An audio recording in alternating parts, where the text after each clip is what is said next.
Pero poleni.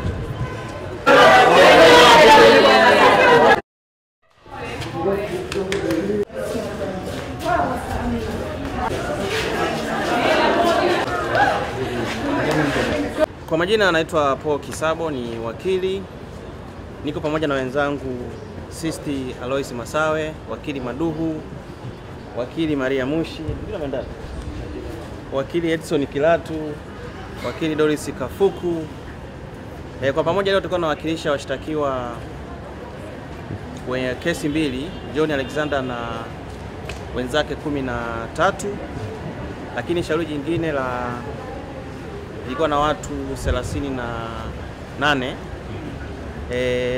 Lakini baada ya kesi kuitwa, mkurugenzi wa mashtaka amesema mahakamani kwamba hana nia kuendelea na hizo kesi kwa mujibu wa kifungu namba 92.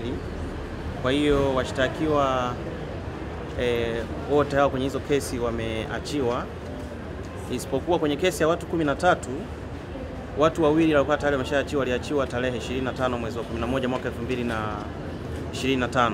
Kwa hiyo kwenye kesi ya watu 13 ya John Alexander na wenzake walioachiwa leo ni 11, kwa maana wale wawili waliachiwa tarehe 25.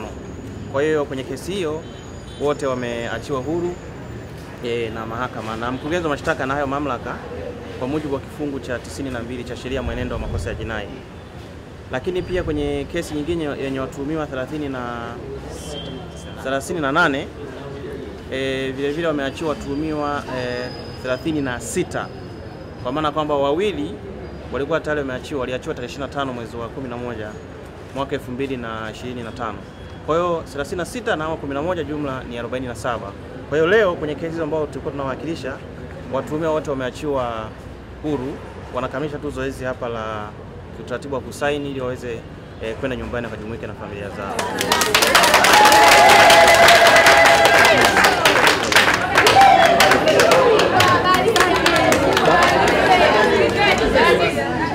Jamani.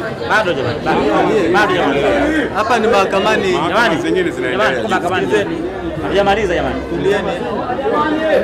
Jumbe wakatoka wengine na nyinyi mtarudishwa. Jamani, nipige kelele jamani. Shangilia kule baadaye kumaliza. Sawa. Yes, lakini pia la mwisho kuna kesi nyingine pia ina watuhumiwa 16. Nadhani kuna last week tarehe 25 hiyo kuna watuhumiwa 12 walibakizwa kwenye kesi nyingine.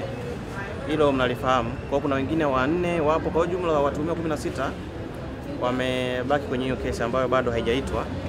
Hatujajua mwafaka wake utakuwa ni nini, lakini sisi tupo kwa ajili ya kuifuatilia. Lakini yenyewe hatuwezi kuisemea sana kwa sababu hatujui yenyewe itakuwaje, wataachiwa au hamna. Hiyo tusubiri kisha aitwa mahakamani.